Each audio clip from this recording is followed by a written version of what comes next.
दोस्तों, corona times में आपका स्वागत है। आज मैं समीक्षा करूंगा कि प्रधानमंत्री श्री नरेंद्र मोदी जी ने जो 20 लाख करोड़ का राहत पैकेज डिक्लेयर किया है, उससे क्या मिलने वाला है। आज हमारी फाइनेंस मिनिस्टर ने इस राहत पैकेज की कुछ बातें बताई, लेकिन क्या सही में ये राहत पैकेज कोरोना से लड़ने में हमारी मदद करेगा? आइए मैं आपको इस पर अपने विचार बताता हूँ। दोस्तों, समस्या क्या है और हमें मिल क्या रहा है, इस बात को समझने की ज़रूरत है। प्रधानमंत्री जी ने जो भी घोषणाएं करी, मतलब उनकी घोषणा के बाद जो भी हमारे फाइनेंस मिनिस्टर ने आज घोषणाएं करी, वो उन घोषणाओं में ऐसा कुछ भी नहीं है जो कि कोरोना से लड़ने का रास्ता है। लोकल और वोकल, ठीक है, शब्दों का एक भ्रमजाल है। क्या मिलने वाला है, क्या नहीं मिलने वाला, आज की समस्या क्या है, इस बात को मुझे नहीं लगता कि सरकार समझ पाई है। सरकार ने एमएसएमई और लघु उद्योग, कुटीर उद्योग, इन सबको बढ़ावा देने के पैकेज लेकर आए, लेकिन ये कोई राहत पैकेज नहीं है।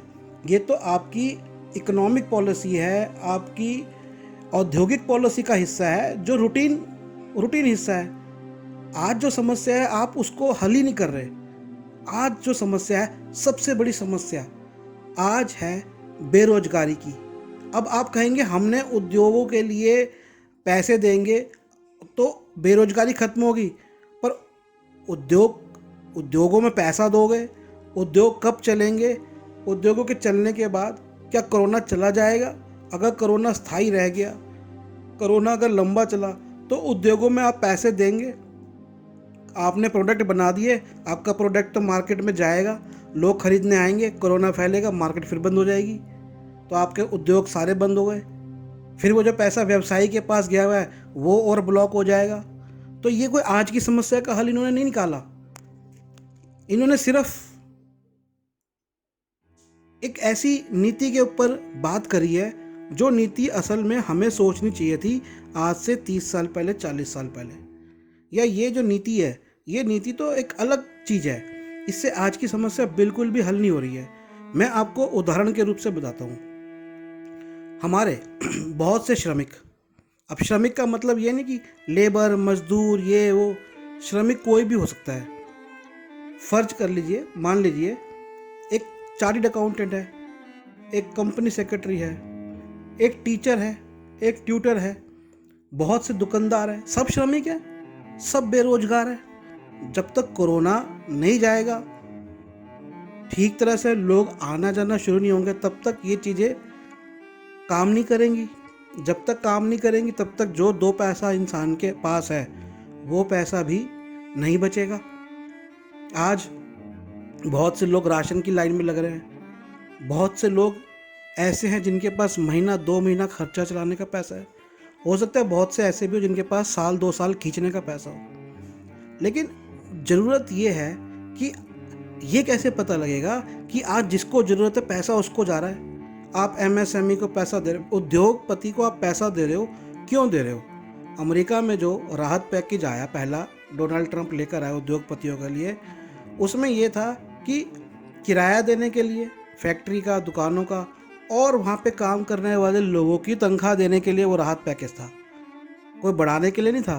क्योंकि उन्होंने ये देखा जो ज़्यादा ज़रूरी ये है कि आज जो अनएम्प्लॉयड हुए हुए हैं, काम धंधा नहीं चल रहा है, बेरोजगार हैं, किसी के यहाँ काम करते हैं, उनको उनकी तनख्वाहें मिल जाए, और वही उन शर्तों पे ही वो राहत पैकेज उनको दिया गया है।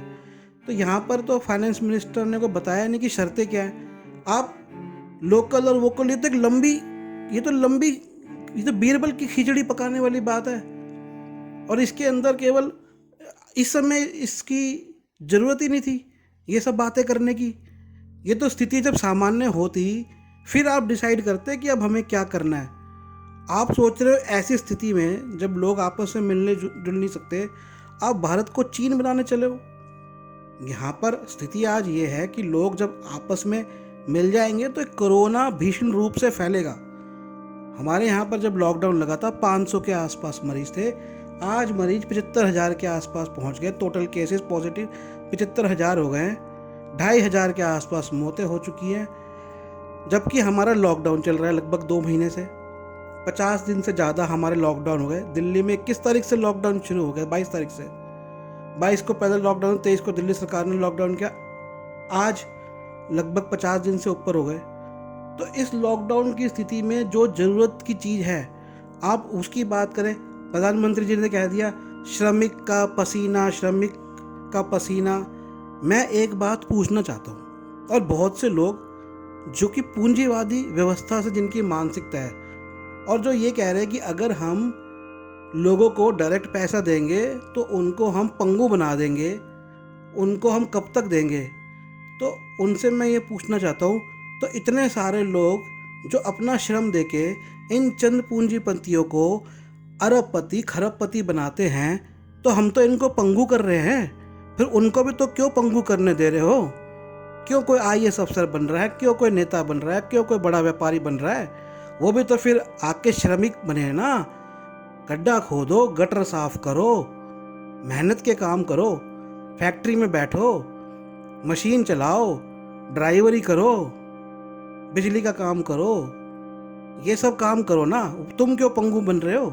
एक वर्ग को आप कह रहे हो कि भैया वो तो मलाई खाएगा, और जो मलाई खाने लायक जिन लोगों ने मिलके उनको इस लायक बनाया, उनको अगर आप, मैं कह रहा हूँ 10 साल 20 साल भी अगर आप खिला दोगे तो वो तो वर्ग आपको सैकड़ों सालों से खिला रहा है। श्रमिक वर्ग, मजदूर वर्ग, किसान वर्ग सैकड़ों वर्षों से अपनी मेहनत कर करके बड़े बड़े धन्ना सेठ, व्यापारी, नेता, अफसर जो बन रहे हैं, ये उन लोगों की वजह से बन रहे हैं। उनका आपने क्या देखा?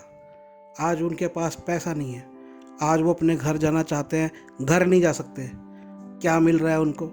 किसी के यहाँ 4 बच्चे हैं, किसी के 5 बच्चे हैं, महानगरों में फंसे हुए हैं। मकान मालिक कह रहे हैं भैया घर खाली कर दो, किराया उनके पास देने को नहीं है। उनको आप क्या दे रहे हो? 500-500 रुपये महीने जन धन खातों में आपने भेजे। आपने ये भी नहीं देखा कि उन खातों में पहले से पैसा था या नहीं था, उनको ज़रूरत थी या नहीं थी। जिसको ज़रूरत है उस तक पैसा पहुँचे, वो स्कीम कहाँ है आपकी? ये बात बताओ। आपने बड़े मकान के लोनों पे, मकान के जिन्होंने लोन ले रखे हैं उस पर माफ़ कर दिया। क्रेडिट कार्ड है, गोल्ड लोन है, छोटे मोटे इतने सारे लोन हैं, उनके ऊपर जो इंटरेस्ट बनने जा रहा है वो इंटरेस्ट कब तक देना पड़ेगा? 2 साल अर्थव्यवस्था नहीं चली, 2 साल का पैसा नहीं दे पाया, तो क्या 2 साल का वो इंटरेस्ट बाद में देगा इंसान? इन सब बातों का जवाब कौन देगा? अभी तक भी सरकार ने, जब सरकार को ज़मीन कब्जा करनी होती है तो पुलिस लगा के कब्जा कर लेती है। आज जब गरीब को किराए से निकाला जा रहा है, किराए के मकान से निकाला जा रहा है, उस पर आपने कानून क्यों नहीं बनाया? आपको 3 तलाक और पता नहीं इतने उतने, और मुसलमानों के लिए तो आपको 6 साल से आप लोग मेजोरिटी के नाम पे मुस्लिमों के लिए कानून बना रहे हो। लेकिन जो आज इंसान किराए में कहीं पे रह रहा है और उसको मकान से निकाला जा रहा है, उसको रोकने के लिए आपने क्या कानून बनाया?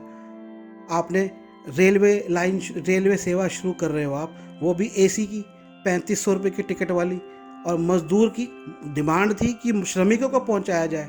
उस श्रमिकों को तो आप नहीं पहुंचा रहे। आप सोच रहे हो रेलवे की कमाई रुक गई, रेलवे की कमाई कैसे करी जाए? क्या 10 लाख रेलवे के एम्प्लॉई है जिनको मोटी मोटी सैलरी मिलती है?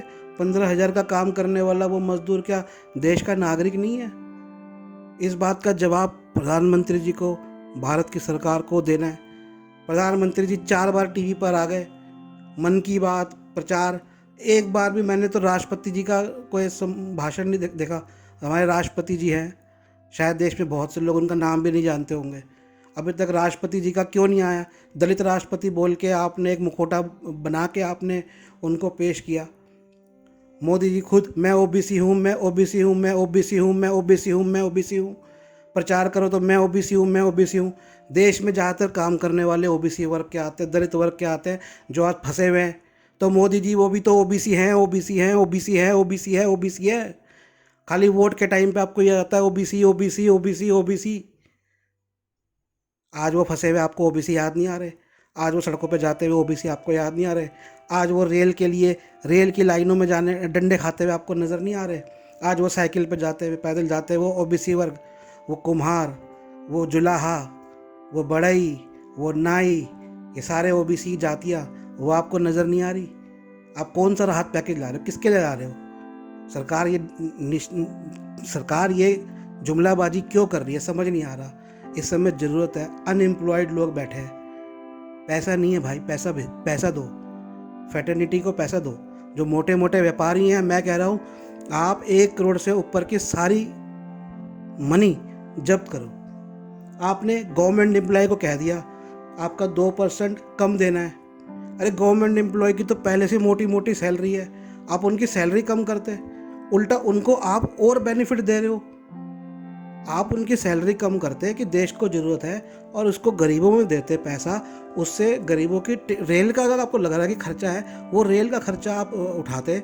आपने तो उनको और बेनिफिट दे दिया बैठे बिठाए, उससे क्या क्या फ़ायदा होगा ये बताओ। कोई गवर्नमेंट एम्प्लॉई ऑफिस में बैठ के ही इस देश को नहीं चलाता। नॉन गवर्नमेंट सेक्टर है, गैर सरकारी सेक्टर है जो गड्ढा खोदते हैं फैक्ट्रियों के अंदर प्रदूषण में, ध्वनि प्रदूषण, वायु प्रदूषण, जल प्रदूषण के बीच में काम करते हैं। वो श्रमिक वर्ग और वो छोटे व्यापारी, वो मध्यम वर्ग, उनका क्या है, क्या कर रहे हो उनको। ये कोरोना की स्थिति ऐसी नहीं है कि आप इसमें आप लंबे लक्ष्य बनाओ कि भैया हम तो चीन बना चले हैं, लोकल वोकल लोकल वोकल क्या है। जुमलों से नहीं चलते देश, जुमलों से पेट नहीं भरते। इंसान, आज के इंसान की क्या ज़रूरत है, उसे अच्छा भोजन, पौष्टिक भोजन मिले जहाँ वो रह रहा है, या तो वहाँ पे उस आपने व्यवस्था नहीं करी उसके कि उसे मकान से निकाला नहीं जाए। उसके सिर पे कर्ज है तो वो कर्ज ना, उसके सिर पे कर्ज बड़ा कर्ज ना बन जाए। आपका रेडियो में मैंने सुना, आप संस्कृत का एक श्लोक मारते हो, कहते हो कर्जा नहीं होना चाहिए, छोटी बीमारी छोटा कर्जा, इनको हल्के में ना लो। अरे जो लोगों का छोटा छोटा कर्जा है, किसी का लाख का कर्जा है, किसी का टीवी का कर्जा है, किसी का गोल्ड का लोन लिया हुआ है, क्रेडिट कार्ड का कर्जा, ऐसे कितने कर्जे लोगों पे है। वो छोटे छोटे आज अगर 2 साल स्थिति रहेगी और वो कर्जे बड़े बनेंगे तो उसका आप क्या करोगे। मैं आपको एक छोटा सा उदाहरण देता हूँ।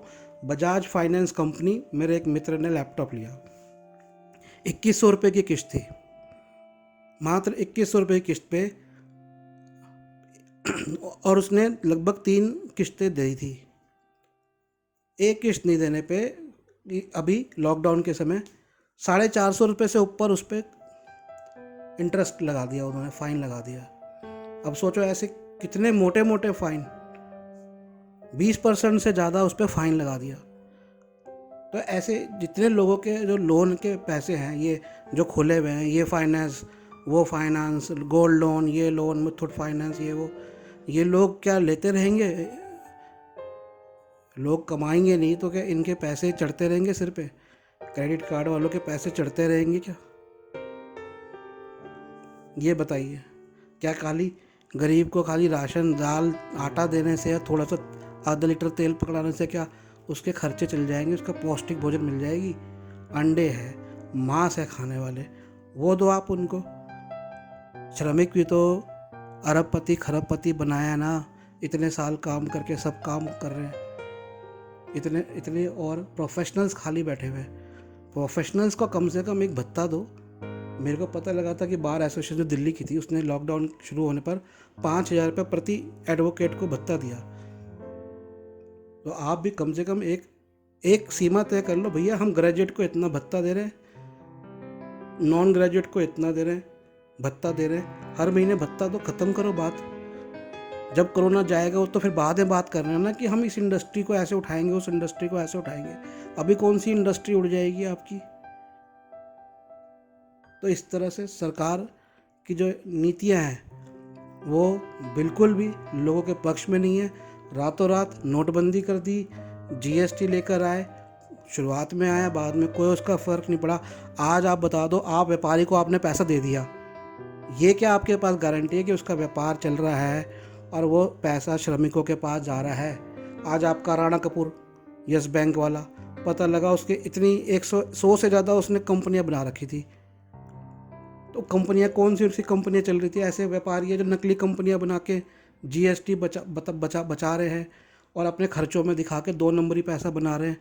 वो एक सच्चाई है, बड़े बड़े व्यापारियों की सच्चाई है। ऐसे बड़े बड़े व्यापारी, और मोदी जी को नहीं पता क्या, खुद गुजरात में जो कि है व्यापार का क्षेत्र है, सारे व्यापारी वहाँ पे 2 नंबर के काम करते हैं, उनको खुद नहीं पता क्या बॉम्बे और गुजरात के अंदर किस तरह से काम चलते हैं। तो क्या किसको दे रहे हैं सुविधा। आज की प्रॉब्लम थोड़ी ना हल हो रही है, जो आदमी घर में बैठा है उसको टेंशन है यार, एक हफ्ते बाद राशन होगा नहीं होगा, उसके बच्चों की फ़ीस, आपने बच्चों की फ़ीस देख लो। बच्चों की फ़ीस के लिए इतने परेशान हो रहे हैं माँ बाप। एक तो ऑनलाइन कर दिया, किसी के घर में लैपटॉप है नहीं है, प्रिंटर है नहीं है, ऑनलाइन एजुकेशन अचानक ही, उनके पास ई बुक्स है नहीं स्कूल वालों के पास, क्योंकि उनको फ़ीस लेनी है। आपने बोला कि भैया 3 महीने 6 महीने फ़ीस नहीं लोगे। अमेरिका ने सेशन बंद कर दिया, 1 साल तक कोई पढ़ाई का सेशन नहीं होगा। आपने अभी तक ये सेशन किया। आपकी मेजोरिटी वाली गवर्नमेंट कहीं नज़र नहीं आ रही क्राइसिस के अंदर। आप सिर्फ 6 साल तक आपको दो ही चीज़ें रही, एक मुस्लिम्स मुस्लिम्स मुस्लिम्स, और दूसरा हिंदू हिंदू हिंदू। कुछ नहीं है उनके अलावा। आप लोगों की कोई हैसियत नहीं है, कोई बौद्धिकता नहीं है, कोई इंटेलेक्चुअलाइजेशन नहीं है, कोई सोच नहीं है। एक व्यापारी सोच है। देश में बच्चा बच्चा जानता है चुनावों में पैसे से चुनाव चलता है, बिना पैसे के कोई चुनाव नहीं चलते, और वैसी सरकार चलती है। और इसलिए ध्यान केवल उन्हीं लोगों पे है जो चुनावों के लिए पैसा देते हैं, या फिर उन लोगों पे है जो अंधभक्त बन के 500 रुपये के लिए वोट देने आ जाएंगे। तो ये 20 लाख करोड़ का जुमला मात्र है। देश में ज़रूरतमंद को इस कोरोना की स्थिति में कुछ भी मिलने वाला नहीं है। धन्यवाद।